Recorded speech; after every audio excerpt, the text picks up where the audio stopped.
합니다. 우리가 예수님의 제자들을 생각하면 예수님의 제자들은 참으로 위대한 사람들이다라는 생각을 합니다. 일단 그들이 위대한 이유는 성경의 저자이기 때문에 그렇습니다.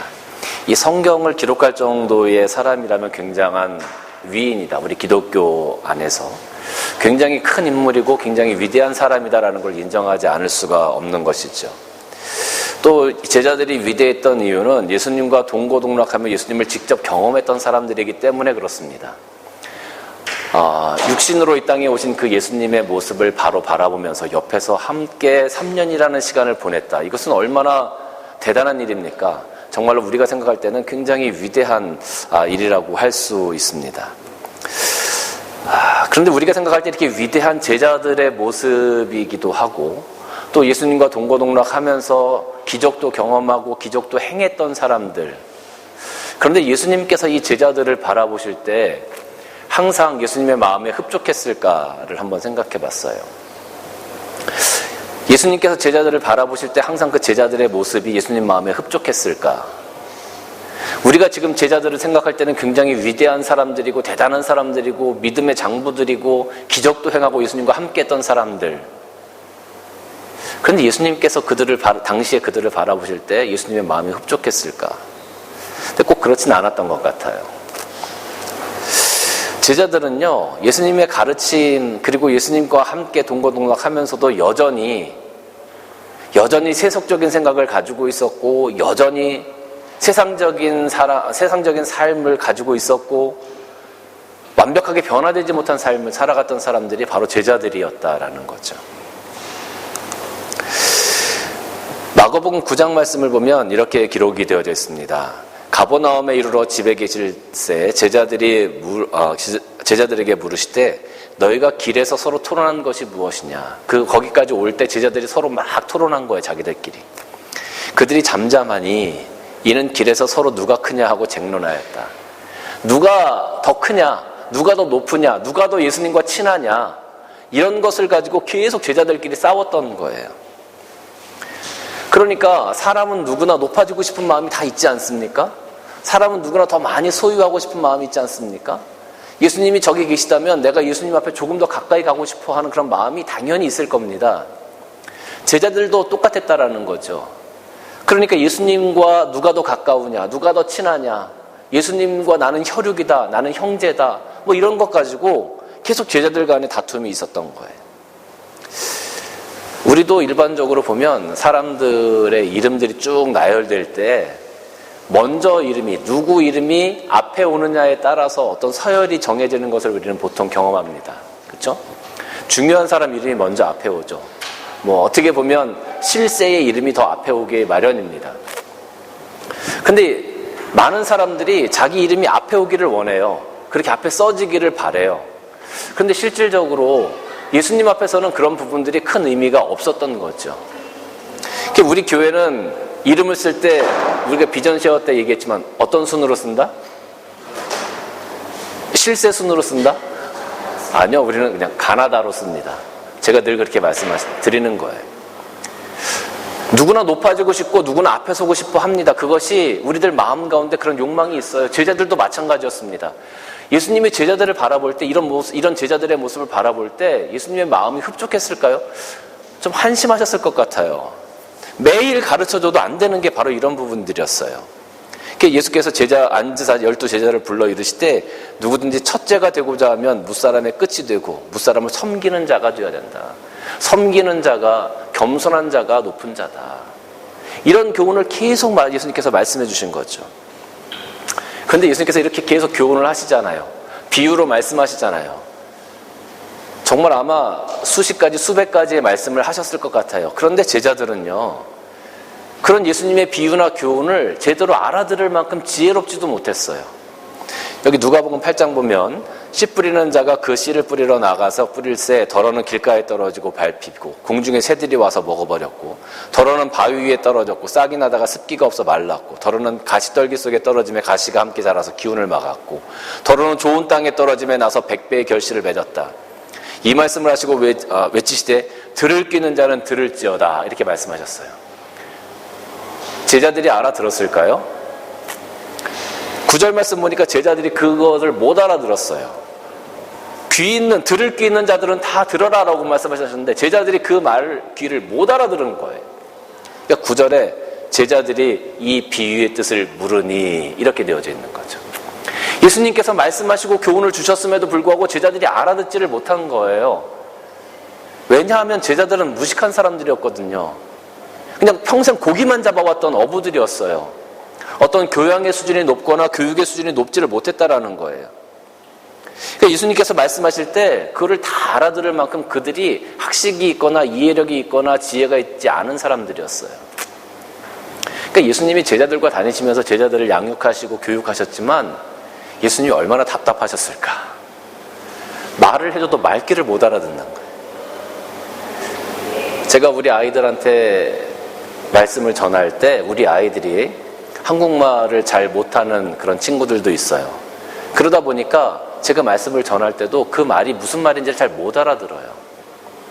그러니까 예수님과 제자들의 관계가 바로 이런 관계였을 거다라는 거죠. 그러니까 가르치는 입장에서는 참 답답하죠. 좀 노력하고 알아들었으면 좋겠는데 그게 잘 안 되는 거예요. 제자들의 모습이 그랬다는 겁니다. 여러분, 우리도 말씀 보면서 이 말씀 여러분 우리가 다 깨닫습니까? 그럼 얼마나 좋겠습니까? 그런데 우리가 말씀 보면서 못 깨닫는 말씀이 더 많아요. 까만 건 글씨고 빨간 건 예수님 말씀이고 하얀 건 종이고 그렇게 지나가는 경우가 얼마나 많습니까? 말씀을 통독하고 읽는데 도무지 잘 이해가 안 되는 말씀들 많아요. 설교를 들어도 마음에 남지 않아요. 금방 없어져 버려요. 예수님의 제자들도 그랬다는 거죠. 우리와 별반 다르지 않았다는 거예요. 그러니까 예수님께서 제자들을 바라보실 때 얼마나 답답하셨겠나. 얼마나 답답하셨겠나. 예수님께서 제자들에게 많은 당부를 하셨어요. 정말로 힘들고 어려운 순간에 제자들에게 함께 하자라고 말씀하시기도 하셨어요. 그럼에도 불구하고 제자들은 예수님이 힘들고 어려운 상황에 계신 그 순간에도 예수님을 따라가지 못했어요. 마태복음 26장 말씀 보면 예수님께서 십자가에 달리시기 전에 겟세마네 동산에 올라가십니다. 그리고 제자들 몇 명을 데리고 가시죠. 여기 베드로에게 말씀하시는 거예요. 내 마음이 심히 아프고 고민되어 죽게 되었으니 너희는 여기 나와 함께 머물러 깨어있으라. 깨어있으라. 너희는 나를 위해서 기도하라 라고 예수님께서 말씀하셨어요. 그리고 제자들을 두고 잠깐 떨어진 곳에 가서 예수님께서 기도하시다가 한 1시간쯤 뒤에 오셨어요. 그러니까 40절 말씀 보니까 제자들에게 오사, 제자들이 어떻게 하고 있었나요? 다 자고 있었어요. 예수님은 이제 십자가에 달려 돌아가실 일만 남아서 하나님 앞에 정말로 고민되는 마음으로, 애통하는 마음으로 기도하시고 그 위급하고 심각한 상황 가운데 기도를 부탁하고 예수님께서 기도하러 가셨는데 제자들의 모습은 40절 보니까 자고 있었다.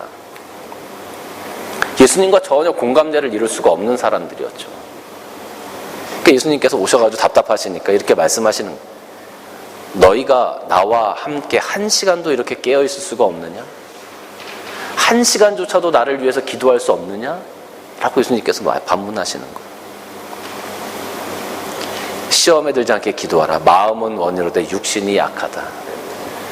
우리는 마음으로는 예수님 따라가고 싶고 우리는 마음으로는 영적으로 순수하고 싶고 경건의 훈련도 많이 하고 성경도 많이 읽고 싶고 기도도 많이 하고 싶고 교회에서 봉사도 많이 하고 싶고 내가 하나님 마음에 쏙 들게 살아가고 싶어요. 마음으로는. 그런데 우리들이 육신이 약한 거죠.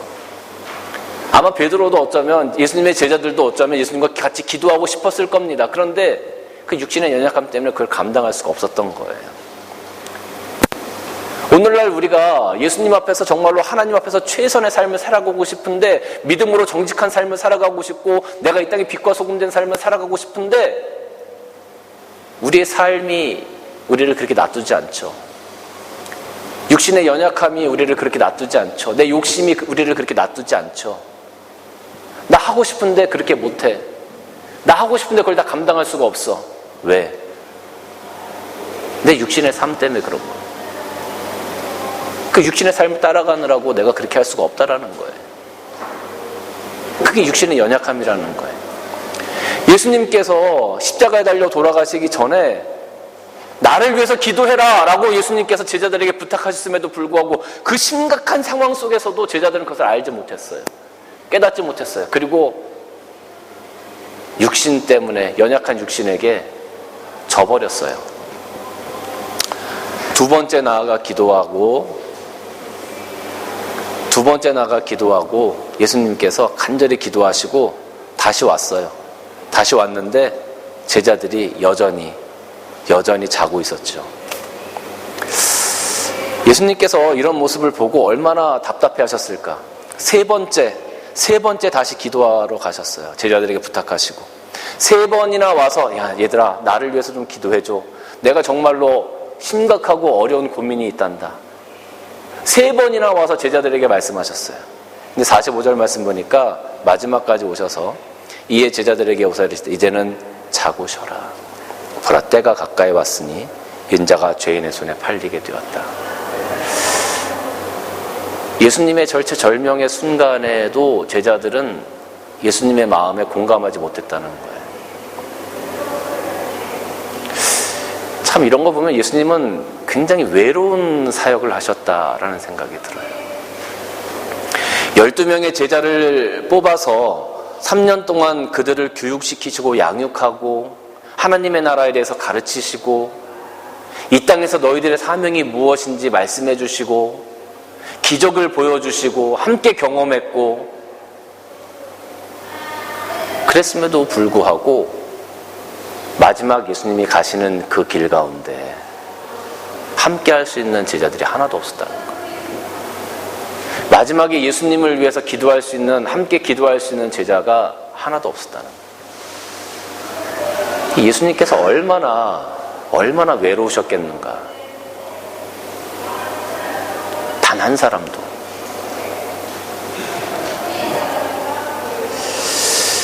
제자들은 믿음이 또 그렇게 큰 자들은 아니었던 것 같아요. 마태복음 17장 말씀 보면 예수님이 변화산 사건을 경험하시고 그 변화산에서 내려오세요. 내려오니까 어떤 일이 있었냐 하면 그들이 무리에게 이르되 한 사람이 예수께 와서 꿇어 엎드려 이르되 주여 내 아들을 불쌍히 여기소서. 그가 간질로 심히 고생하고 자주 불에도 넘어지고 물에도 넘어집니다. 내가 주의 제자들에게 데리고 왔으나 능히 고치지 못하였더이다. 예수님께 간질병자를 데리고 왔어요. 고쳐달라고. 그런데 예수님 거기 안 계신 거예요. 그러니까 제자들에게 부탁을 한 겁니다. 내 아들을 좀 고쳐주세요. 예수님이 하신 것처럼 당신들도 하시는 걸 내가 봤습니다. 당신들도 고칠 수 있지 않습니까? 좀 고쳐주세요. 얼마나 갈급한 그 상황 가운데 아이를 데리고 왔겠습니까? 그런데 제자들이 고치지 못했다. 예수께서 말씀하시는 겁니다. 예수님 말씀은 믿음이 없고 패역한 세대여, 내가 얼마나 너희와 함께 있으며 얼마나 너희에게 참으리요. 제자들에게 믿음이 없다라고 막 야단치시는 거예요. 너희가 믿음이 있으면 고쳤을 텐데 너희가 믿음이 없구나라고 야단치시는 거예요. 그러니까 예수님께서 3년 동안 제자들에게 온 심혈을 기울여서 양육하시고 교육하시고 하나님의 나라에 대해서 말씀하시고 복음에 대해서 말씀하시고 우리가 이 땅에서 어떤 모습으로 세워져 가는지 말씀하시고 귀신을 쫓아내는 걸 보여주시고 기적을 행하게 하시고 그렇게 다 했음에도 불구하고 제자들은 예수님이 바라고 소망하는 대로 성장하지 못했던 것 같아요. 그러니까 예수님께서 얼마나 힘드셨겠어요. 얼마나 쓸쓸하셨겠어요. 외로우셨겠어요. 한 사람도 12명이나 뽑아놨는데 그 중에 한 놈이라도 내가 정말 바라고 소원하는 대로 좀 잘 커서 하나님의 사명을 잘 감당하면 좋겠는데 12명을 뽑았는데 그 중에 한 명도 어떻게 보면 마음에 드는 사람이 없는 거예요. 결정적으로 예수님이 십자가에 달리실 때 예수님의 수제자라고 얘기했던 베드로는 예수님을 3번이나 부인하고 도망갑니다. 어떤 사람은 겉옷을 입고 왔다가 겉옷을 잡으니까 그 겉옷을 다 벗어버리고 빨개 벗고 도망갑니다. 예수님이 십자가에 달리실 때 예수님이 그렇게 아끼고 사랑했던 제자들이 다 도망갔습니다. 고기 잡으러 가고, 예수님께서 십자가에 달리실 때 그분을 변호하고 옹호했던 제자들이 없었어요. 자기도 오히려 해를 당할까봐, 예수님 때문에 해코지 당할까봐 그 자리에서 예수님을 부인하고 다 도망갔다는 거죠.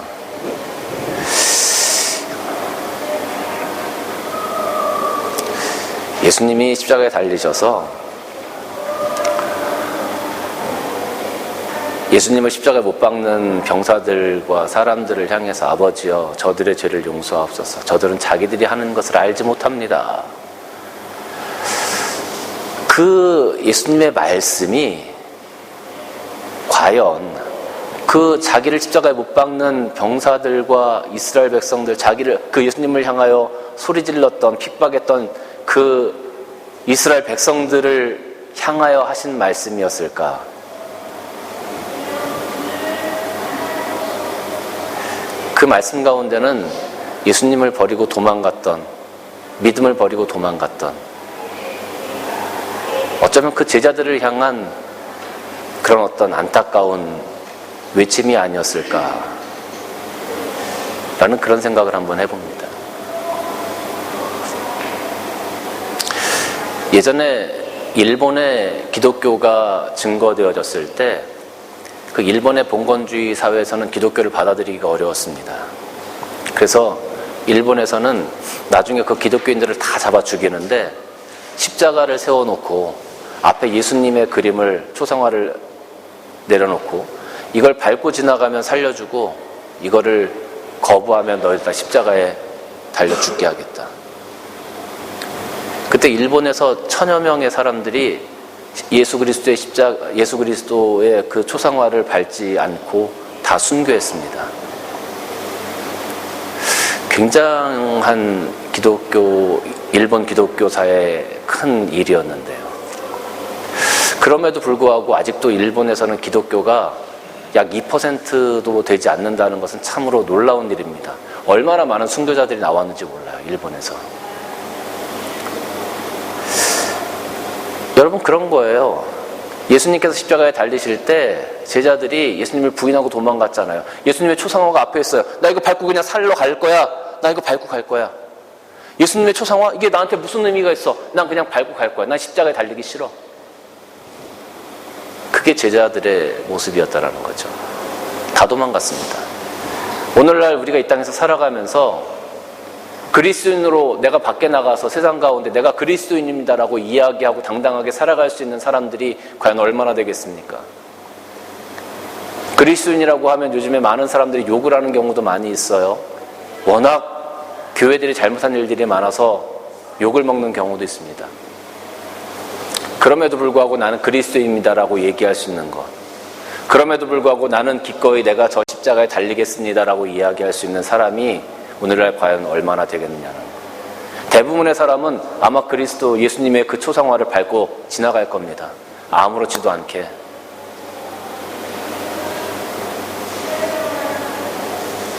그렇게 도망갔어요. 근데 우리는 왜 예수님의 제자들이 위대한 사람들이다라고 생각을 할까요? 예수님의 제자들은 참 대단하신 분들이다라고 생각을 할까요? 그 다음에 한 가지 사건이 더 있었습니다. 그것이 무엇이냐면 예수님의 부활 사건이었습니다. 예수님께서 부활하셨어요. 부활하신 것까지는 좋아요. 그 다음에 어떤 사건이 있었냐면 예수님께서 자기를 버리고 도망갔던 제자들을 찾아가셨어요. 찾아가서 만나주셨어요. 만나셨어요. 지금까지 경험했던 기적들, 지금까지 내가 알았던 예수님, 그래 그럴 수 있어. 뭐 우리 예수님이니까 그럴 수 있어. 그렇게 생각했던 제자들, 3년 동안 지내면서 예수님과 함께 했지만 제자들의 마음 가운데는 그 예수님의 말씀을 전적으로 100% 신뢰하고 받아들일 만한 준비가 안 돼 있었다는 거예요. 그런데 그렇게 돌아가셨던 예수님이 다시 살아나신 거예요. 이건 도저히 내가 상상할 수도 없고 생각할 수도 없고 내 이성으로는 판단할 수도 없는 그런 엄청난 일이 내 앞에 벌어진 거예요. 그리고 그 예수님이 나를 찾아오신 거예요. 예수님을 버리고 도망갔던 베드로 앞에 예수님께서 찾아오셨어요. 그리고 함께 식사하시면서 베드로야, 네가 나를 사랑하느냐 물으시는 거예요.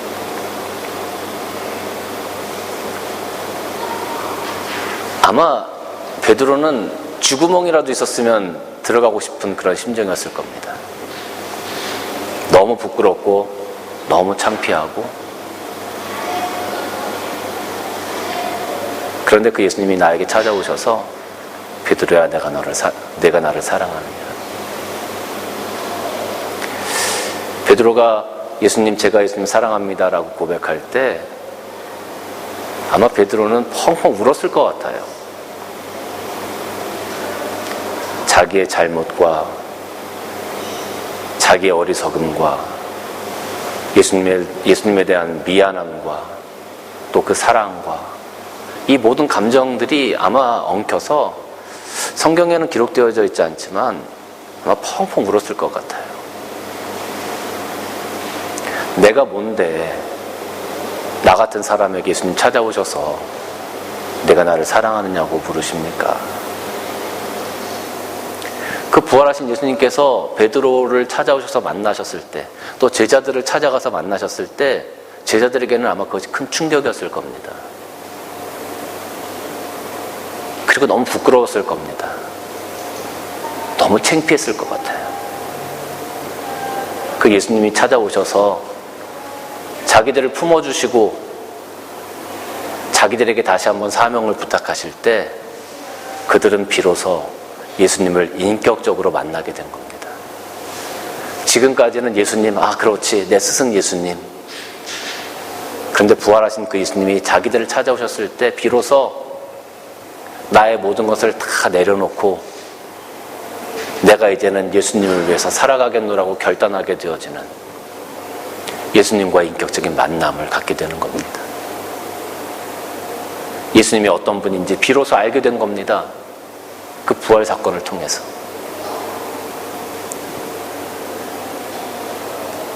그러니까 예수님께서 시몬에게 물으실 때 예수님, 제가 사랑합니다. 너 정말 나 사랑해? 정말? 너 정말 나 사랑해? 예수님께서 그렇게 물으실 때 이제는 변함없는 대답을 드리는 거죠. 확신 없는 대답이 아니라 변하지 않는 확신 있는 대답을 드릴 수 있는 베드로의 모습, 베드로의 삶이 되었다라는 거예요. 그들은 그렇게 부활하신 예수님을 만나고 예수님이 누구인지 분명히 알고 나서 그런 경험을 하고 나서 그들의 삶이 변화되기 시작했습니다. 예수님의 앞에서 서로 다 자리다툼을 했던 제자들, 예수님의 교훈을 알아듣지도 못하고 깨닫지도 못했던 제자들, 예수님께서 말씀하신 것, 예수님이 그렇게 심각한 상황임에도 불구하고 한 시간도 깨어서 함께 기도할 수 없었던 제자들,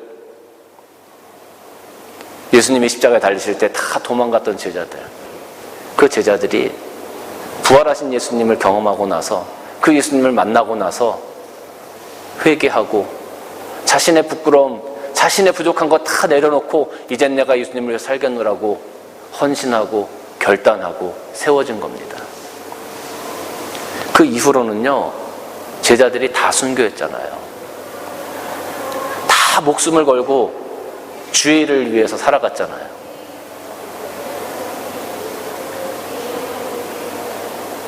십자가에 달리는 게 두려워서 다 도망갔던 그 제자들이 나중에는 다 십자가에 달렸잖아요. 예수님 가신 그 길을 나도 쫓아가겠노라고, 나도 따라가겠노라고. 그렇게 제자들이 변화되었고 도망갔던 제자들이 다 돌아오게 되었다는 거죠. 부활하신 예수님을 경험한 후에. 사랑하는 성도 여러분,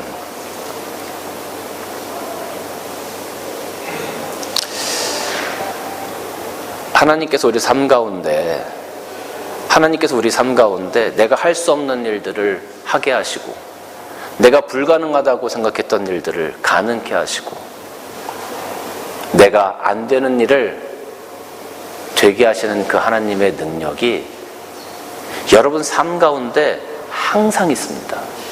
제자들이 부활했던 예수님을 경험했던 것처럼 여러분들도 하나님의 그런 능력들을 매일매일 경험하면서 살아가고 있어요. 그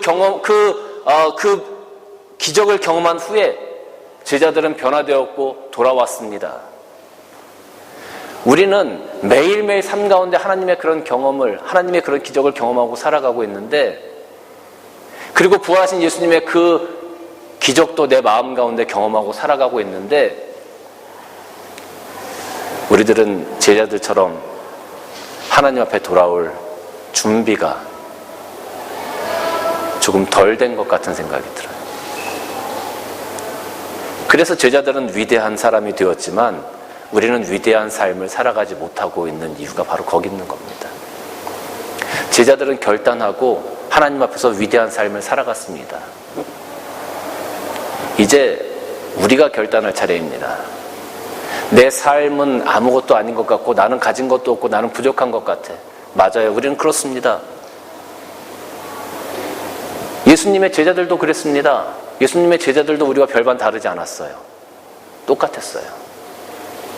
두려워했고요, 겁먹었고요, 도망갔고요, 세상을 쫓아가면서 살아갔고요, 내 삶의 정욕을 위해서 살아갔던 사람들이 제자들이었습니다.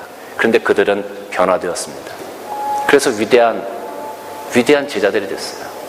위대한 사람들이 됐어요. 우리 그 은혜를 똑같이 경험한 사람들이 오늘 지금 이 자리에 앉아 있습니다. 우리의 부족한 것, 제자들이 부족한 것과 똑같습니다. 예수님이 십자가에 달려 돌아가실 때 어쩌면 우리는 제자들처럼 예수님을 다 부인할 만한 그런 사람들입니다.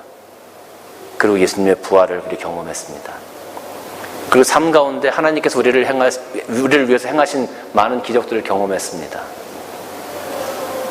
그런데 우리는 왜 변하지 않을까요? 그런데 우리는 왜 예수님께 돌아가지 않을까요?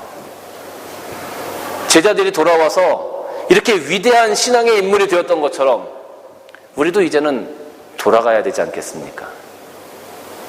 예수님의 그 십자가 앞에 돌아가서 내가 무릎을 다시 꿇어야 되지 않겠습니까?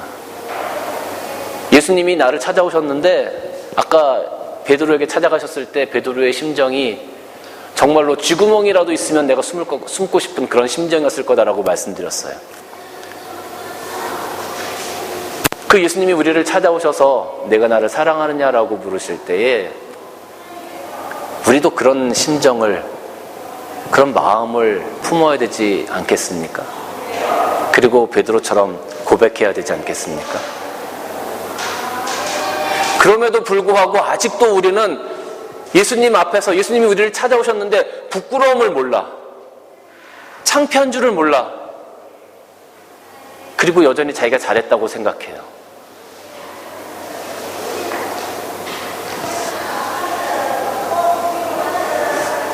그리스도를 따르겠다고 결심하고 결단한 우리가 그런 완악한 마음을 가지고 살아간다면 어떻게 하나님 앞에, 예수님 앞에 베드로처럼 내가 주님을 사랑합니다 라는 고백을 할 수 있겠습니까? 사랑하는 성도 여러분, 저는 여러분들이 오늘 이 베드로와 같이 하나님 앞에, 주님 앞에 고백하시기를 주님의 이름으로 축원합니다. 주님께서 오늘 이 순간 여러분들을 향하여 내가 나를 사랑하느냐 라고 물으십니다. 여러분 무엇라고 대답하시겠습니까? 기도하시겠습니다.